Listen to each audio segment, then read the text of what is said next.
Ghost Hunting in New England, your favorite spooky podcast.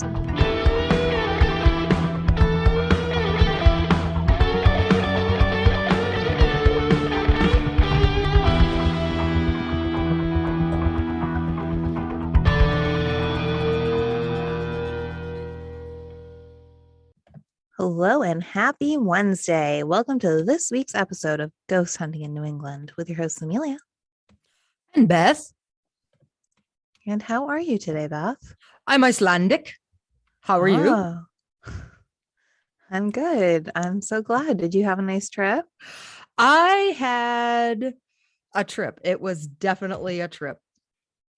And Amelia and I were just talking about the fact that it would make for an excellent bonus episode. So stay tuned over the summer. There will eventually be a Ghost Hunting in New England Visits Iceland episode coming out. Woohoo. But this week, Amelia, what are we talking about? This week, we're talking about creepy Connecticut. Creepy Connecticut. When you drive through Connecticut on 95 headed down to New York, there's a sign that you pass that says there's a prison nearby. Please don't pick up the hitchhikers. Ooh. And whenever I think of Connecticut, that sign is what I think of. Where is that sign? I drive to New York all the time. I don't know. It's along there somewhere. It's near a prison. Huh. Okay. And keep my eyes open. Weird Connecticut. I learned in researching this episode that I don't know how to spell Connecticut. That was my big takeaway. Well, I feel like there are a couple of New England states that are very hard to spell. Would you like to go first this week? I only have one story this week, but would you like me to tell it first? Whatever you want to do. Okay. So I'm going to talk this week about the Dudley Town Curse. Cool. And what's interesting about the Dudley Town Curse is some people say there are ghosts. Other people say there are no ghosts. Some people say it involves aliens. Some people say no aliens. Portals to other dimensions. Demons. The Dudley Town Curse has a little bit of everything. So the Dudley Town Curse starts way back in the old world, around about 1510, when Henry VIII was still King of England. Do you know any songs about Henry VIII? No. Maybe one that goes, I'm Henry VIII, I am. Definitely not. Henry VIII, I am, I am. I don't know any other words other than those ones, but that's legit, that's a song. If for no other reason than I just said those words to a tune, it's now a song. 1510, here we are over in England. And so Edmund Dudley, right? He's the first Dudley that we're going to talk about here. Teams up with some people who don't think that Henry VIII is the greatest king, and they want to unseat him. And so Henry VIII gets whiff of the plan and promptly has Edmund Dudley and all of his co-conspirators beheaded. Now, before he was beheaded, he did, Can I ask a question? You don't have to raise your hand, but sure. Did he have them beheaded in Connecticut? No, this is still in England. We're still in England. Okay, got it. Oh yeah, we'll follow the whole story.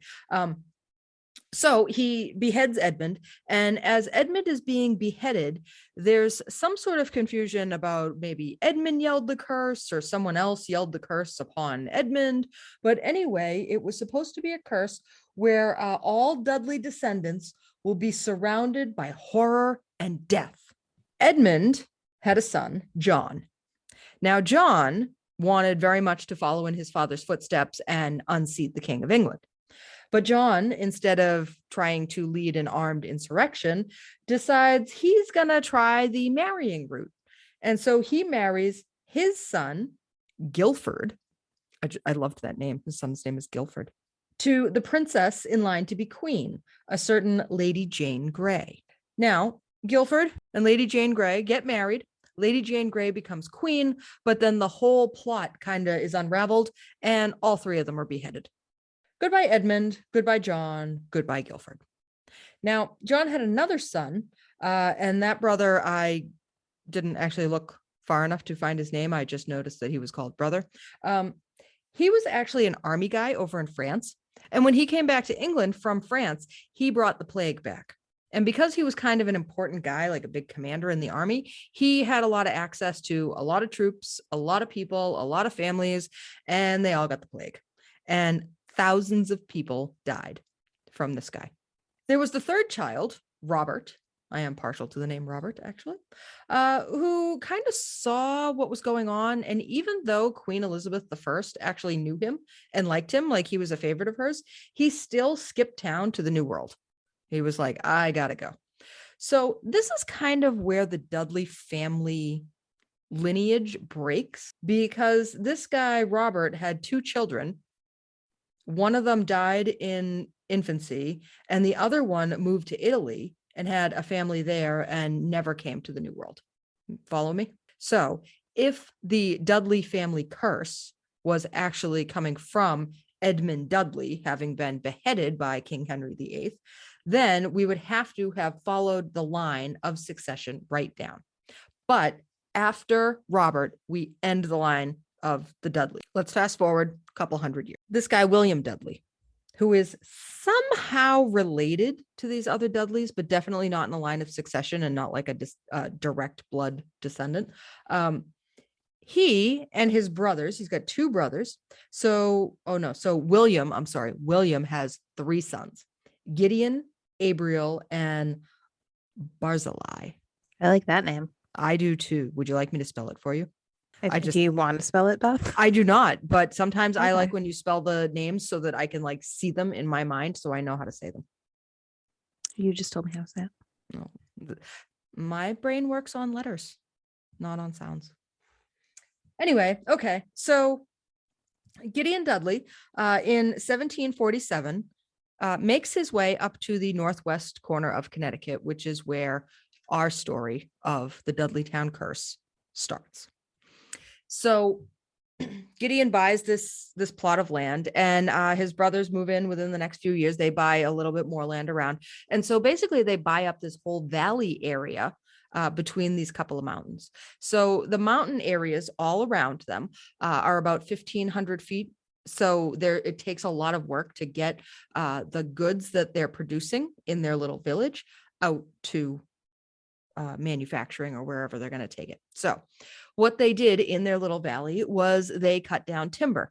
And before they got a better way to burn stuff in order to make things in factories, they used to just burn wood in the furnaces in order to keep things going. So the timber that they cut down in the Dudley town village, because it was never actually a town, it's just a little tiny village, was shipped out to do this. And once that new process came along, the town really started to like die off a little bit.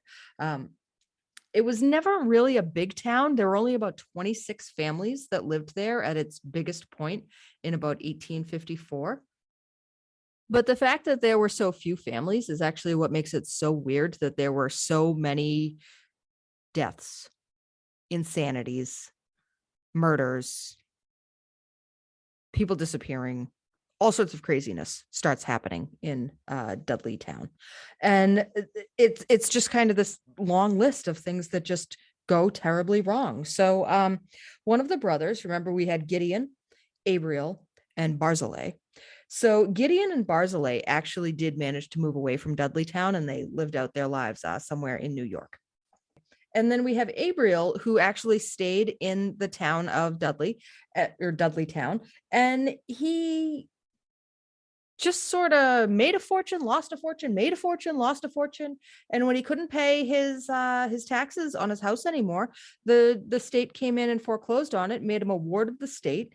He ends up losing his mind. He's senile, and he dies a pauper in 1799 at 90 years old. So the man lost his mind pretty early and just went on as just a poor person after that with no support or anything. So that seemed to be one of the earlier things that happened with that family. All right, we're going to back up a couple of years. 1792, a certain Gershon Hollister is out working in the village. He's helping to build a farm when there's a very mysterious accident. And he either falls from a piece of wood that he was working on as he was building and dies, but it wasn't very high and it shouldn't have been far enough for him to die from the fall, or he was pushed and stomped and someone murdered him. But that was one of those, it was just not known. he was actually working on the house of William Tanner, and William Tanner was the person who was sort of kind of accused of killing him, but not really, because officially it was an accident, but everybody sort of thought that William Tanner, who, by the way, also lost his mind and died, but he was 104. So I don't know how much of this is actually like people are like going insane or people are just getting old. And They're just especially, 104. well, and especially in the 1800s, like to live to 90 or 104 years old, that's crazy. Like, He was probably the oldest man in America at that time. the life expectancy of people was like what? Early 50s? That's why I was gonna say like 50 something. Yeah, it's nuts. Anyway, okay. So then we have the Carter family. So remember I said there were like 26 families that moved in all together at the biggest point.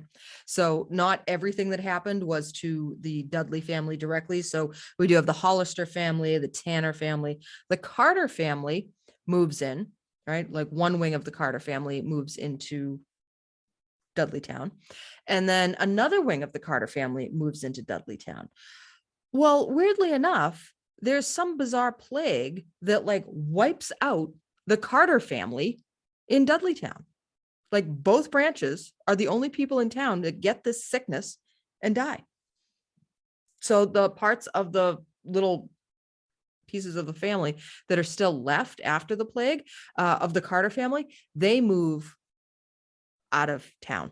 And they went over, and I saw one report that there was that the family was attacked by a Native American tribe and the wife and children were murdered. And I saw another one that said that the wife was murdered and the children were captured. And then I think somebody was just having some fun and said, and then the guy came back and he was Chief Justice of the Supreme Court.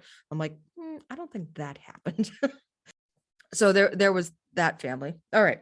Now we have 1804. Sarah Fay, she steps out on the front porch of her house and out of nowhere, bam, lightning strikes her dead right there on the porch. Cool. Her husband in the house sees this happen, comes out and just has like a mental break, just goes insane right there. Has to be like taken off in whatever the 1804 equivalent of a white coat was. Right. That makes sense. I think if I walked outside my house and got struck dead by lightning, Paul would lose his mind. Paul wouldn't be able to handle it. Do you think he would recover though? Like that's like this guy never recovered. I don't know. Like I think Sean likewise, would be upset, I think, but I don't think that he would like lose his mind. I think if Paul walked outside and got struck by lightning, I don't know if I would recover either. It's just too weird. Like it's a weird way to die. Like it's too much. Right? Like I think if one of us had like a heart attack, we'd be inconsolable, but eventually get over it. But I think like if we're just walking outside and all of a sudden one of us got struck by lightning, I don't know if the other person would get over it. Okay, I can understand that. Yeah. Just because there's no like rhyme or reason to it. Just such an unexpected. Like in just act of God. All right. Next up, we have 1872, a certain Mary Cheney Greeley. Her husband was a certain Horace Greeley, who, if you happen to have some sort of doctorate in Civil War America, you would recognize these names because he actually ran against Ulysses S. Grant in 1872 on a stop Reconstruction platform. Anyway, Mary, his wife, commits suicide about a week before the election, right? And he just kind of like melts down about it, ends up losing his mind. I should mention they lived in town.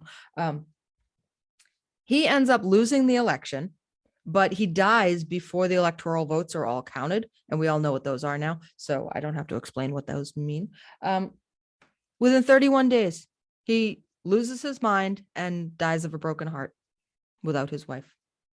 So you see what I mean? It's just like there's like some weird stuff. And there's a lot of deaths for such a small, there's a lot of unexplained and violent deaths for such a small population. So do you want to talk about the last man that lived in Dudleytown? So his name was John Patrick Brophy, right? By 1880, he and his wife and their children were the last family to be left there. So they're living there. The wife has, consumption, what we know now is tuberculosis. And so she declines. And eventually she does actually die. And so that's not unexpected. What was actually very unexpected was what happened to the children. So the children apparently, right after the mother's funeral, how they have the funeral and then they go to the cemetery and you bury the body, and then there's like the collation after where everybody goes and eats together and tells sad stories. Yeah. So between the service and the burial, the children lose their minds and go running off into the woods, and they're never seen again. Oh, what? Right? They just off they go. And so the father, he looks for them. He can't find them, right? Weeks go by. Suddenly his house mysteriously burns down. Right? And so people now know that he's because they know that he lives over there, but nobody else lives by him. So his house burns down and he's staying back with, I guess, friends, you'd say, outside of Dudley Town. As the days go by, after the house burns down, he just gets weirder and weirder, and he's muttering about creatures and demons coming from the woods, and he won't stop. And eventually, what I read about was that he was just seen. I'm trying to come up with the right word for it, because it's not crazily, and it wasn't disheveled, but almost zombie-like. And he wanders off into the woods, and like his children, is never seen again. That was it. He was just gone. So yeah, people just randomly disappear. So we have this little area of upper Northwest Connecticut, and there's really nothing going on there now. So around about 1900, a certain Dr. William Clark, a famous oncologist from New York City, he bought the land, about 1,000 acres or so, that included the Dudley Town settlement area. Right, there was nobody left there. The buildings are all falling apart and such. So he built a summer home there with his wife. Right, and it takes a few years to get it up and going. And so he goes up there every summer, and they spend time together, and it's lovely. They really like it. 1918 comes around, so they've been going up there almost 20 years now, and he gets an emergency call to go back to New York for the weekend. He's got to get some work done. He says he's gone for less than 36 hours, and when he gets back to the summer house, which is in the Dudley Town area, it's weird. His wife isn't meeting him down on the porch as he gets back, and he opens the door, and as he comes inside, he said he heard what was unmistakably the sound of a woman who was just absolutely out of her mind, laughing, just insane laughter. So yeah, in the 36 hours that he was gone, she snapped, completely lost her mind, and killed herself about a week later, after spending a week muttering about demons coming out of the woods at her, creatures coming and attacking her, just absolute crazy, scary stuff. Dr. Clark actually came out of it pretty okay. He and his friends actually ended up buying not only the land that he bought for his summer home, but a really large swath of area all around that. And they call it the Dark Forest Entry Association. And so now it is very heavily protected. They don't let anyone come in and visit the grounds or anything. I guess after the Blair Witch Project movie came out, there were a lot of issues with vandalism and people just destroying the vegetation and making a big mess. And so they put up some, really heavy duty fences, a lot of no trespassing signs, and they will arrest you or heavily fine you if you go in there. So officially from Beth at Ghost Hunting in New England, please don't go try and check it out on your own, because we don't want you to get arrested or have to pay a really big fine. So more recently, what's happened in there, in the 1970s, the Warrens, good old Ed and Lorraine Warren, they called the land demonically possessed. They went in. Whoa. They didn't, up until the Blair Witch Project in the late 90s. You could go in there and you could check it out. It was a thing, and lots of people did. And what they report when they go in there is that it is absolutely silent. And not just like I'm in the woods and it's a nice place kind of silent, but like no birds, no bugs, no little creatures skittering around. Right? People say that they see like weird flashing lights out of nowhere. It's just, if you go out there at night, it is pitch black, like no light. Even when the moon is out, it's still like crazy dark. So somebody referred to it as the evilest place on earth. I don't know if it was Ed or it was Lorraine, but it was one of them. And it's just a nasty sounding place. I think that I want to add it to my list of places that we should not go. Yeah, that's crazy. Anyway, that's my story about the Dudleytown State Forest.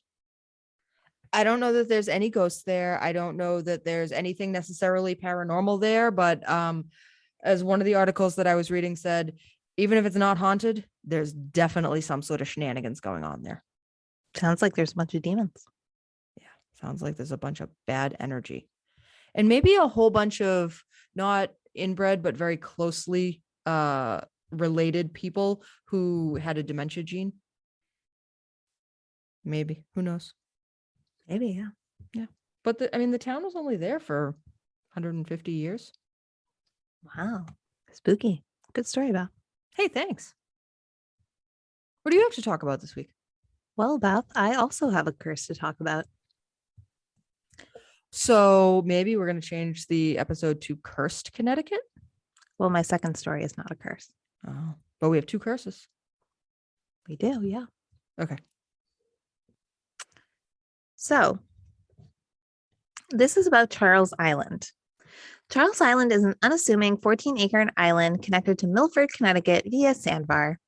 The island is steeped in local legend and lore, which claims it has not been cursed just once, but thrice, earning it the nickname Thrice Cursed Island. The first curse laid upon the land was by a local Paugussa chief in 1639, when he traded the land to European settlers. Apparently, he wasn't super happy about trading the land to European settlers, and it almost makes me wonder if he really wanted to do it at all. Others happen to say the chief was upset over the kidnapping of his daughter. That makes a little more sense to me why someone would be upset about that. So he cursed the land and all of its inhabitants and all of its buildings and all of its future buildings, saying that anyone who lived there would be cursed. So that's curse 1, 1639. In 1699, the island's most famous visitor stopped by and allegedly buried treasure and then cursed the ground on which the treasure sat. This was Scottish pirate Captain William Kidd, who's come up on the show a couple of times. So he was on his last voyage of his career when he visited the area, just before being lured into a trap, leading to his trial and execution. It is known that he buried treasure on Gardner Island in New York, but some people think that the pirate may have divided it and buried half of it on Charles Island under a large rock known as Hog Rock Boulder. It is said he cursed the land, and any treasure hunter who visited would be met with the spirits of dead pirates. Some places online said it would be met by zombie pirates. That sounds pretty cool, but there have been no reports of zombie pirates to this day. The third curse also involves treasure, this time belonging to a Mexican emperor. This treasure supposedly once belonged to Guatmazen, the 16th century Mexican emperor who succeeded Montezuma. During the ongoing conquest of the Mexican islands, Guatmazen was captured and tortured by the Spanish conquistadors under Cortez, who demanded to know where the treasure of the Aztecs was hidden. Guatmazen was executed in 1525 without ever having given up his secret. According to the story, in 1721, a group of Connecticut sailors stumbled across his treasure, which they found stashed away in a cave in Mexico. They returned it to Connecticut. A series of disasters befell the men, leading to the death of 4 out of 5 of the discoverers. In a panic, the last man standing took his loot to Charles Island, where he buried it, thus transferring its curse to the island. So, despite these curses, generations and generations and generations of treasure hunters have been attempting to find this hidden booty for over 300 years, and no one has found any treasure. Interesting to note, though, that over the same years, Charles Island has been considered the site for a yacht club, an amusement park, military installations for World War I, and a nuclear power plant. But today, it is part of the Silver Sands State Park and acts as a natural area preserve, home to Connecticut's largest breeding colonies of herons and egrets. And people not only are not allowed to live there, Beth, or have buildings there, but people aren't even allowed to visit from May to August due to the endangered bird nesting. It should also be noted, if you try to visit not in May or August, you got to be really careful because that sandbar disappears very quickly under the ocean and you get stuck there or washed away. The point is, many people feel that no one lives there today due to the curses. It's the curses, not the fact that the sandbar disappears and you would be washed away. No, the sandbar connects to the island. It's an island. People don't want to only be able to go out when the tide is out. Yeah, that's probably true, but people live on islands all the time. Yeah, and they build bridges. Yeah, but they didn't on this one because it's cursed. Yeah, cursed. Yeah. So my next story, Beth, is the legend of Winsted Wildman. Have you heard? I have not, but I can't wait to. It is Connecticut's very own Bigfoot-esque legend. Now, you might be saying, Amelia, how does this differentiate from Bigfoot, which is often seen around Connecticut? Honestly, I don't really know. I can't find too many differences, but people, they say it's different. I don't know why. It sounds exactly like a Bigfoot. Okay, well, thank you for the clarification. It's just a personal opinion. Personal opinion. Can't speak for everyone. Personal opinion. Okay. So, as I said, Connecticut's own Bigfoot-esque legend of a hairy creature that terrorized the locals on 2 separate occasions, almost 80 years apart. So the story started when the Winsted Herald reported in August 1895 that a large man, stark naked and covered with hair all over his body, ran out of a clump of bushes.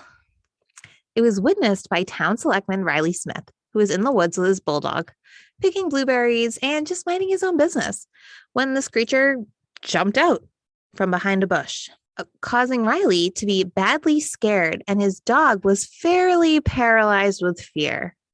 Oh, I guess I should have said, quote, badly scared, and his dog was paralyzed with fear, end quote. He described the wild, hairy man of the woods, 6 feet in height, adding that the man's hair was so black and hung down so long to his shoulders, and his body appeared thickly covered with the black hair. The man was a remarkably agile, and to all appearances was muscular, brawny man, a man against whom any ordinary man would stand little chance. Why, thank fun. you, English jousting announcer. Did you just hear Paul from downstairs go, good, hon?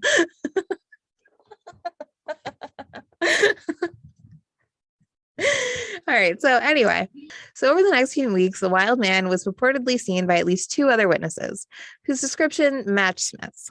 The sighting stopped just as soon as they started, and the Winsted Wildman disappeared back into the woods and was forgotten all about. Now, interesting to note that the Winsted Herald, the same paper who reported on him, speculated that the wild man was actually this guy called Arthur Beckwith. Beckwith reportedly escaped from a New York insane asylum in 1894. Hold up. So the theory that they're putting forth is this is an escaped mental patient? Yes, and hold on, because it gets Okay. weirder, because he escaped in 1894 and he was out, but prior to that, he had escaped from Litchfield Asylum and was found 6 months later in Cuba, living naked in the tropics and eating raw fruit and vegetables from the jungle. So it could have been him, right? Except that 80 years later, the man strikes again, this time in July 1972, with now the Hartford Courant reporting that a strange man-like creature was observed by two young men on Winchester Road near Crystal Lake Reservoir.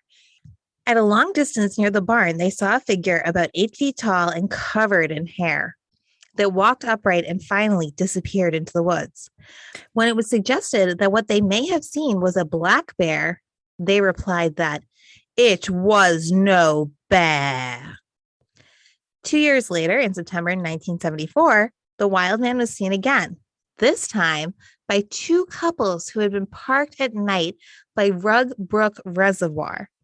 They described the police being, quote, terrified by a 6 foot, 300-pound creature covered in dark colored hair. They saw him in the moonlight and he immediately fled the area. Police went back to search, but were unable to find any tracks or evidence of any kind. Since then, there have been no more reports of the Winsted Wildman. However, some people say, okay, well, the Winsted Herald was known for its exaggerating things. And they also said, the Hartford Skepticism Examiner said that when you look into the events of the 1970s, that was kind of a decade where Bigfoot stories were at their height around Connecticut and North America. To which I say, no way. I feel like people were talking about Bigfoot all over the 90s. So there you go. That's the story. Do we believe it? Do we not believe it? I believe it. And I'm interested to see if in a couple of years, 30 years or so, we see him again. 6 foot, 300 pounds. That's a pretty big dude. Yeah. He should leave footprints as he's running away. Yeah. Yeah. Unless he's from another dimension. We don't know. Quite possibly. Or maybe they looked in the wrong place for the footprints. Maybe. Who knows? Maybe it was windy. Maybe someone drove over the footprints. So those are creepy stories from Connecticut, Beth. Yeah. They were great, Spooky. creepy Connecticut stories. And just in time for what do we have coming next week? Do we have something exciting happening for next week? Yeah, it's finally our 100th episode. Triple digits. Thanks for sticking with us for all these episodes, folks. Yeah. We hope that you've had as much fun with us as we're having. Agreed. You know what was really, really nice is that last week when this episode came out, last week's episode on cemeteries, all these people were commenting and like sending us nice things on Instagram. And I was like, oh, that's really nice. Aww. Thanks, everyone. Yeah. I feel like we haven't been getting any love. And now we got like, it was just like little comments here and there, but it was nice. That's great. Thanks for little comments, folks. That's all it takes to make somebody's day sometimes. So we have here, this might be, what is this, our first email of the season? We're on our next to last episode of the season, and we have an email here from Matt the Mailman. Thanks, Matt the Mailman. So, subject, Wilson Castle Stories, ! Matt the Mailman here, catching up on the show, and let me tell you, your South Shore episode was just pissa. I'm using my lunch break to finally get you a story I said I would write months ago. So my wife and I joined a group at Wilson Castle in Proctor, Vermont, and it's absolutely amazing property with some cool history and stories, which I definitely recommend checking out. How'd I do? Did I get the accent right? I haven't heard Matt talk, but yes. Oh, You got your South Shore accent good. all right, good. In the castle, which is really just an old mansion, there's a circular room in the corner inside a turret-style tower. At one point in the night, one of the investigators decided to conduct an Estes method session, listening to a spirit box through noise-canceling headphones while blindfolded. A lot of our questions were directly answered, and some investigators were called out by name, including the woman conducting the session. That was also the same room where my wife and I heard scratching on the bench next to us. In one of the house's bedrooms, called the bridal suite, there's a wedding dress hanging that once belonged to the owner's daughter. We didn't experience much in this room other than extreme negative emotions and a very heavy atmosphere felt throughout a group of about 20 people. One of the most interesting experiences of the night, however, was when we placed cat balls, small motion activated light up cat toys, on a table, and I lost it. I feel like you're losing South Shore accent. You're going to Brooklyn. Yeah, I good. Yeah, you just drove down to like Jersey or something. Yeah. Okay. Yeah, I heard that too. I was. One of the most interesting experiences of the night, however, was when we placed cat balls, small motion activated light up cat toys, on a table and stepped back. I highly recommend using these as they're very sensitive to the slightest touch. We got several reactions from the balls when asking questions, and my wife heard a very distinct sound of someone brushing against the doorway behind her, when of course there was nothing there. That's about it for my personal experiences at Wilson Castle. Talk to you again soon. Keep up the good work. Matt. Thanks, Matt. I really do hope that you have one of those great, terrible accents that I just did. And if you don't, by all means, record your voice, send it in, and I'll try to do it in your voice next time. But no, that was a great story. Yeah, we've used those cat balls before too. They let's see, we were trying to use them on the USS Salem, right? And kind of in retrospect, the idea of using a cat ball on a floating ship doesn't seem to have been like the best idea if you were trying to pick up some motion. Yeah, but I've used them in other places. I mean, I feel like they're like the hot new item right now. Okay. Yeah, then you get some good results from them sometimes. So yeah, I'm glad that you had fun there. Oh, we used them. Where were we? Orange Correctional Facility in the basement. Okay. Anyway, so our next email comes to us from Terry. Hey, Terry. It's entitled Bennington Triangle. We go to the Triangle all the time. In fact, my friend's family owns a camp where one of the missing Mitty Rivers was last staying. He was a hunting guide who disappeared and was never found. There was never any sign of him found either. We stayed at the camp on many occasions and never heard or felt anything out of the ordinary. She also sent us a really nice photo from the fall group photo and some artifacts they found in the town. Also, Vermonters sometimes refer to Montpelier as Mont Peculiar. Love the show. Terry from Vermont. Thanks, Terry from Vermont. Yeah, thanks, Terry. That was really cool. We then also got an email from Katerina, who wanted to tell us about Maine's Millis Agent House. She sent us a nice link on that, so we should probably cover that on a future show. Cool. That'd be pretty cool. And our good friend Barry Corbett sent us a whole bunch of information about their ghost hunt they did at the Murdoch Whitney house, which I think we also should cover on a future show. So I'm going to save that one for later. It's a lot of really good stuff that they got. BPI had there. Awesome. So thanks, Barry. Thanks everyone. Barry. That was great. Yeah. What a great episode. Okay. So we also got a message from our good friend Tammy, the real estate agent. She says, I'm dying about the Blood family. The first real estate team I ever worked for was the Blood team. It's an old family name here in the Groton, Pepperell, Hollis area. But whenever I call people from other towns, they'd ask if I worked for a blood donation company or something. Don't know how they got that last name, but in research for my YouTube, I can tell you they're among the first settlers in the area and came during the Puritan migration. She also showed me this photo she had on her Instagram from before, from the Gilson Road Cemetery.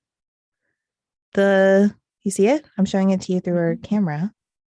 It's the grave with the hole in it. Oh, very neat. And there's a whole bunch of stuff piled up in front of it. That was what I was trying to make out. Yeah, remember? Because like I said, people in the area leave toys and stuff for the little boy to this day. Mm-hmm. So thanks so much, Tammy, for sending that over. This was maybe my favorite comment.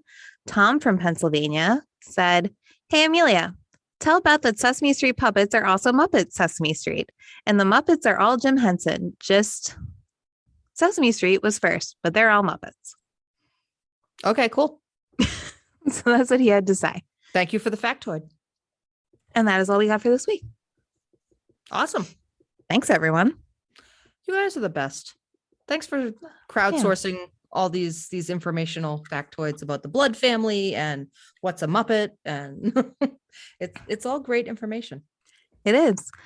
It would be great if people left 5-star reviews for our 100th episode. Yeah, if people could go ahead and leave us a 5-star review, that would be really great. We're when this episode comes out, we're going to be recording the 100th episode, so we can't wait. We're very excited. Mm-hmm. We have a whole plan even.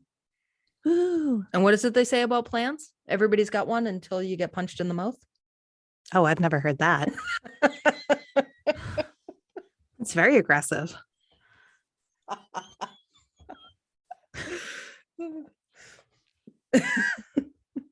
That basically sums up my trip to Iceland. That's why we'll do a whole episode just on the comedy of errors. It was a riot. I'm so glad you had so much fun. I had such a good time. and that you ladies came back in one piece. It was a close call. Yeah. So anyway, guys, send us an email, GhostHuntingInNewEngland@gmail.com. I bet you can find us on social media.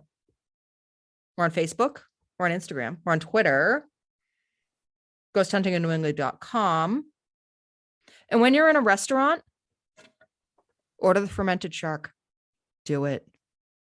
And then I'm told the only way to order a fermented shark is with 3 shots of vodka, because that's the only way you're going to forget how terrible what you just ate was. So you don't drink. Did you still eat it? I didn't eat the fermented shark. No. Because when you're in a restaurant, you don't order the fermented shark. Oh, I thought you said order the fermented shark. No, I was like, oh my God. It was all sorts of facetious. No. Don't get the Okay. fermented shark. Yucky. Cool. Well, thanks for everyone. Yeah, thanks everyone. And as always, Happy hunting.